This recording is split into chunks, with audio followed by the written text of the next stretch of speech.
Assalamualaikum warahmatullahi wabarakatuh. Eee, Bapak dan Ibu yang saya hormati, berikut ini adalah kami dari kelompok satu ingin menyampaikan tentang review jurnal yang ditulis oleh Bu Umiyatun dan tim mengenai peran audit syariah di dalam meningkatkan akuntabilitas pada organisasi pengelola zakat. Nah, eee, insyaallah ada 5 topik yang nanti akan kami sampaikan di dalam, review jurnal ini, ya. Yang pertama adalah masalah riset, apa yang menjadi latar belakang dan lain-lainnya, kemudian konsep dan teori yang digunakan di dalam jurnal ini, kemudian metode riset yang digunakan oleh para peneliti, hasil dan temuan riset yang kami rangkum dari jurnal ini, serta kelebihan dan kekurangan dari riset ini menurut kami sebagai reviewer. Yang pertama adalah masalah riset ya. Masalah riset, kita sangat menyadari bahwa, eee, kewajiban untuk membayar zakat, infak, dan sedekah bagi umat Islam itu merupakan salah satu solusi yang sangat powerful di dalam, mengentaskan kemiskinan dan, menghilangkan kesenjangan sosial dalam hal kesejahteraan di tengah masyarakat, gitu ya. Kita melihat banyak sekali, data-data yang mendukung bahwa memang, angka kemiskinan di Indonesia itu masih sangat tinggi, gitu ya. Sehingga dengan mekanisme zakat, infak, dan sedekah ini, kita melakukan penggalangan dana, gitu ya, kemudian mendistribusikan sesuai dengan, aturan-aturan yang kita pahami, gitu ya. Ini menjadi, salah satu hal yang bisa menjadi solusi terhadap masalah-masalah kemiskinan.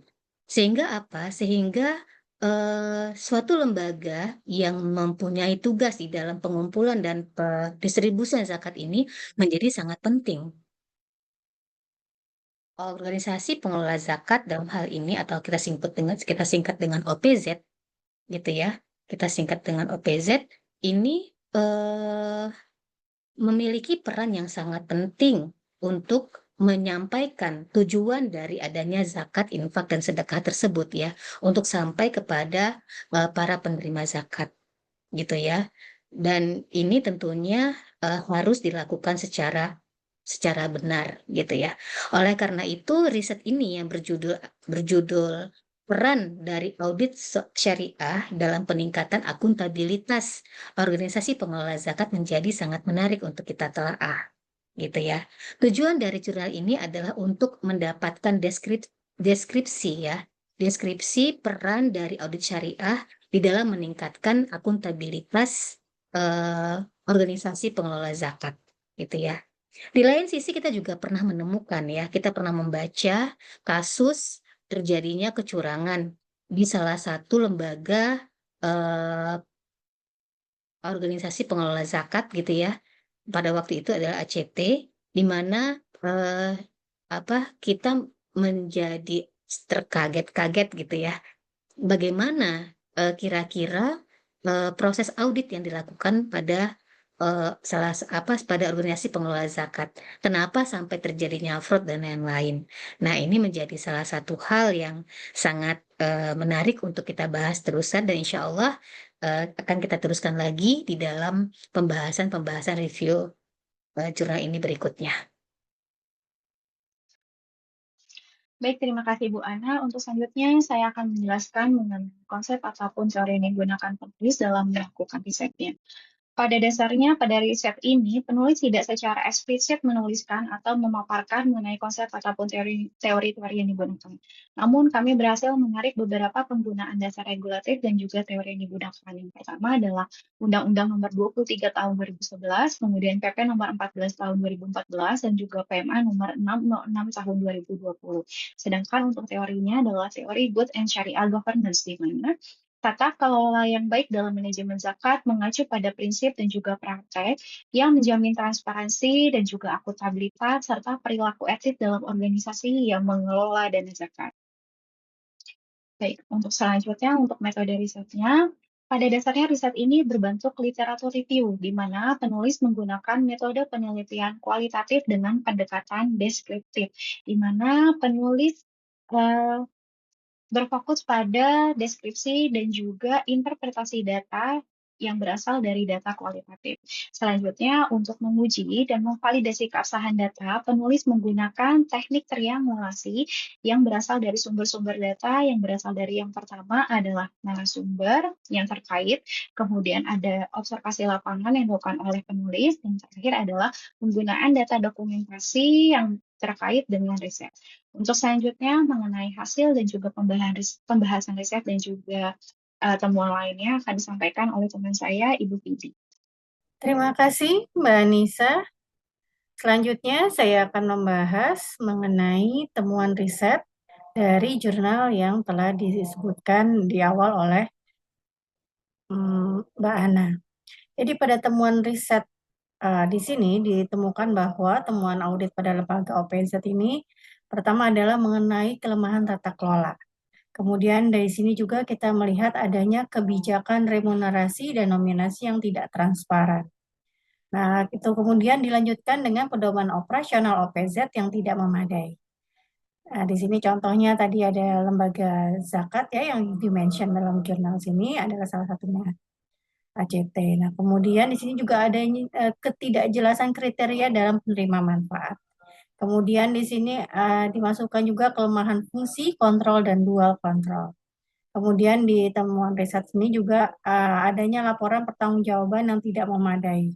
Tidak adanya konfirmasi dari penerima dana atas realisasi penggunaan dana. Jadi di sini pada temuan audit di lembaga OPZ yang dibahas pada jurnal ini dijelaskan sebagai berikut.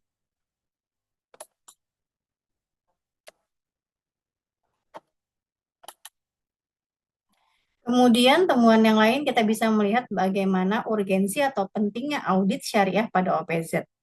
Ketika sebuah lembaga OPZ itu tidak melakukan audit, maka tadi yang di awal telah dijelaskan itu ya poin-poinnya, maka pada temuan riset jurnal ini gitu kita bisa melihat bagaimana pentingnya audit syariah pada OPZ.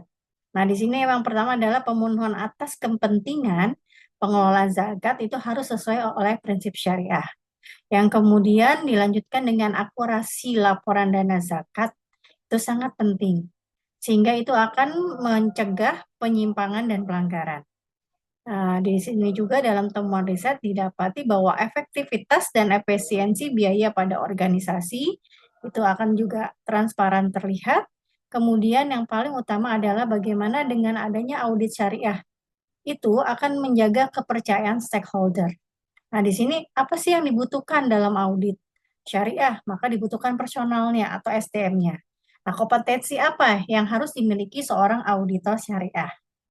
Nah, di dalam temuan riset ini dijelaskan bahwa auditor syariah harus memiliki kompetensi yang berbeda dengan auditor yang lain.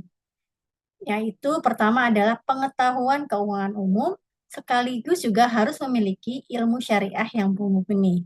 Karena apa? Karena selain dia harus memahami bagaimana proses audit itu berlanjut, dia juga harus memahami bagaimana prinsip syariah itu ditegakkan di dalam proses-proses audit tersebut.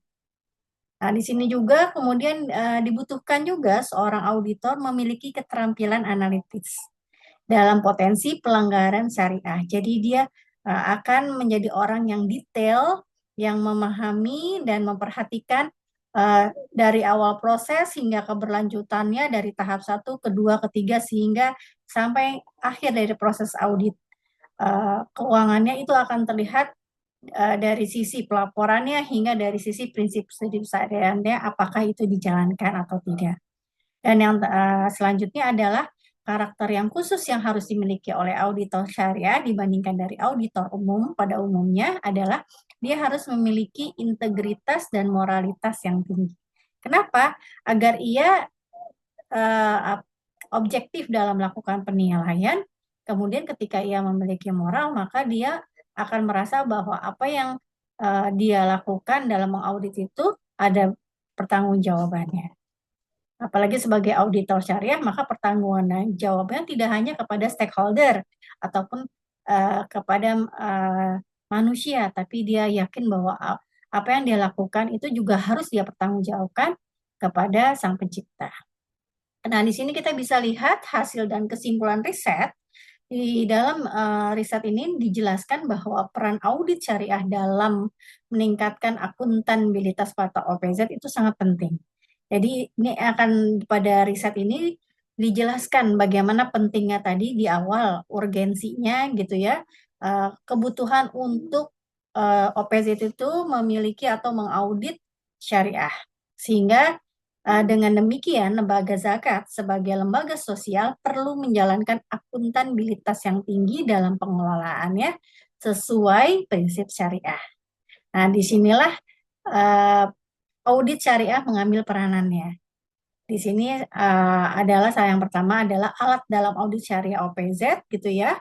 Pedoman audit syariah sebagai alat itu dan landasan dalam melakukan audit syariah serta mendukung peran audit syariah dalam meningkatkan akuntabilitas lembaga zakat ataupun OPZ. Jadi audit syariah itu adalah tadi alat dan landasannya. Sehingga di situ dimungkinkan untuk menjaga OPZ itu berjalan pada prinsip-prinsip syariah dan sesuai pada aturan-aturan laporan keuangan yang telah tertulis gitu ya, yang telah dibuat sesuai dengan persyaratannya dan pakem-pakemnya. Nah, tujuan pedoman audit syariah, ini yang pertama adalah sebagai pedoman pelaksanaan audit syariah pada pengelolaan dana zakat JIS dan Dansos keagamaan lainnya. Kemudian yang kedua adalah menjaga pengelolaan dana sesuai dengan kepatuhan syariah. Kemudian mencegah penyimpangan dan pelanggaran ketentuan syariah. Jadi di sini dijelaskan bahwa dalam mengaudit syariah dibutuhkan seorang auditor yang memiliki kompetensi yang telah dipersyaratkan gitu ya. Selain memahami tentang audit keuangannya, dia juga harus memahami prinsip syariah. Nah, di sini juga dibutuhkan sebuah pedoman. Pedoman itu untuk menjadikan apa? Menjadikan bagaimana cara melakukan petunjuk teknis pelaksanaan dalam proses mengaudit. Sehingga di sini yang terakhir, dengan mencegah penyimpangan dan pelanggaran dari ketentuan syariah, maka ini akan meningkatkan kepercayaan stakeholder. Nah, hasil dan kesimpulan riset dalam riset yang sedang kami bahas ini, yang fungsi audit syariah pada OPZ adalah sebagai berikut. Fungsi audit syariah itu pada akhirnya ditekankan sebagai fungsi pengawasan yang mencakup pertama, pemantauan pelaksanaan pengumpulan dan distribusi dana zakat. Jadi terpantau bagaimana awal sumber pengumpulannya, apakah sesuai syariah, apakah laporan keuangannya cukup dan tercatat, kemudian bagaimana pendistribusiannya, apakah benar didistribusikan pada pihak-pihak yang memang masuk dalam orang-orang yang berhak menerima zakat gitu ya, sesuai prinsip-prinsip syariah. Kemudian yang kedua juga melakukan pemantauan dan pengawasan penggunaan hak hamil. Sejauh mana hak hamil menggunakan haknya dengan benar, tidak lebih dari persyaratan. Kalau di OPZ itu biasanya 12,5%, tidak sampai 20% atau bahkan di atasnya. Sehingga ini akan berpotensi tadi melakukan pelanggaran. Dengan adanya fungsi audit, kondisi-kondisi tersebut bisa dicegah dari awal. Kemudian yang ketiga adalah kategorisasi opini syariah. Dan yang terakhir, pemberian teguran apabila ada penyimpangan. Jadi fungsi audit ini ada 4. Mulai dari bagaimana pemantauan, kemudian pengawasan, kemudian membuat kategorisasinya. Setelah itu, jika ada suatu permasalahan, gitu, maka perlu diberikan teguran jika terjadi penyimpangan. Jadi ada yang menginformasikan, ada yang memberikan laporan, sehingga proses audit itu menjadi sebagai ranah penjagaan dari lembaga OPZ tersebut. Sehingga tujuan audit syariah pada OPZ itu jelas sangat dibutuhkan oleh OPZ. Yang pertama, audit syariah bertujuan agar OPZ memiliki laporan keuangan yang berkualitas. Apabila sebuah OPZ gitu ya, lembaga OPZ, laporan keuangannya itu tidak tercatat dengan baik, kemudian juga distribusinya tidak terdokumentasi dengan baik gitu ya, sehingga akan dimungkinkan terjadinya penyimpangan-penyimpangan. Sehingga dengan adanya audit syariah ini, maka OPZ memiliki laporan keuangan yang baik, yang berkualitas, yang hati-hati dalam pengelolaannya, serta terjaga sesuai dari prinsip-prinsip syariah. Yang kedua, sudah pasti dia akan memperkuat good governance pada pengelolaan dana zakat, infak, dan sedekah oleh OPZ. Dan yang terakhir, mewujudkan akuntabilitas OPZ kepada pemangku kepentingan atau stakeholder. Jadi dari hasil kesimpulan riset didapatkan bagaimana fungsi audit syariah pada OPZ itu ada sekitar 4 poin, kemudian tujuannya apa saja ada sekitar 3 poin, sehingga itu akan menguatkan betapa pentingnya sebuah lembaga OPZ untuk memiliki dan melakukan audit syariah. Nah, selanjutnya ini nanti akan dibahas oleh rekan kami, yaitu Mbak Sinta. Kepada Mbak Sinta kami persilahkan. Terima kasih kepada Bu Vidi. Selanjutnya, saya akan menjelaskan tentang kelebihan dari jurnal tersebut. Kelebihan yang pertama adalah jurnal ini sudah mengangkat topik yang sesuai dengan fenomena terbaru yang terjadi saat ini, yaitu mengenai adanya penyelewengan dari dana lembaga zakat. Kemudian yang kedua adalah argumen yang disampaikan oleh para penulis itu didukung oleh regulasi yang ada di Indonesia, yaitu PMA nomor 606 tahun 2020 tentang pedoman audit syariah pada lembaga zakat dan PP nomor 14 tahun 2014 tentang pengelolaan lembaga zakat. Kemudian dalam penelitian ini juga dilakukan wawancara dari narasumber yang relevan, yaitu dari UPS Lembaga Zakat dan dari Kemenak. Kemudian penulis juga menyebutkan tentang siapa saja menjadi narasumber wawancara tersebut, sehingga kita bisa melihat validitas dari penelitian ini, yaitu yang pertama Kepala Subdirektorat Akreditasi dan Audit Lembaga Zakat. Kemudian yang kedua adalah Ketua UPZ Basnas Bank Permata. Kemudian kita lihat apa kekurangan dari jurnal ini.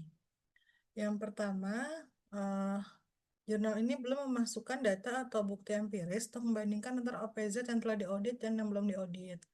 Hal ini adalah bisa memperkuat dari penelitian yang dilakukan, karena penelitian ini ingin melihat bagaimana peran audit syariah dalam meningkatkan akuntabilitas lembaga zakat, maka akan sangat lebih baik jika ada perbandingan bagaimana lembaga zakat yang sudah dilakukan audit syariah dan yang belum, dengan melihat akuntabilitas lembaga tersebut. Dan informasi tersebut juga akan sangat lebih baik jika bisa ditampilkan dalam bentuk angka atau grafik yang bisa lebih terlihat. Kemudian adanya inkonsistensi metode yang dilakukan, karena dalam jurnal ini dikatakan bahwa jurnal ini menggunakan metode literatur review, tapi kalau kita lihat di sana ada wawancara. Maka bisa dibilang seharusnya penelitian ini melakukan mix method, yaitu literatur review dan memvalidasian data di lapangan dengan menggunakan wawancara. Kemudian kurangnya narasumber wawancara, kan di penelitian dikatakan bahwa peneliti melakukan metode triangulasi. Dalam metode triangulasi, seharusnya peneliti mencari beberapa narasumber, jadi tidak hanya satu narasumber saja dari subjek yang akan diwawancara. Kemudian dalam riset ini juga tidak ada teorinya, tapi langsung kepada hasil-hasil riset terdahulu, jadi tidak ada literatur reviewnya. Demikian kekurangan dan kelebihan dari jurnal tersebut yang selama kami dapatkan.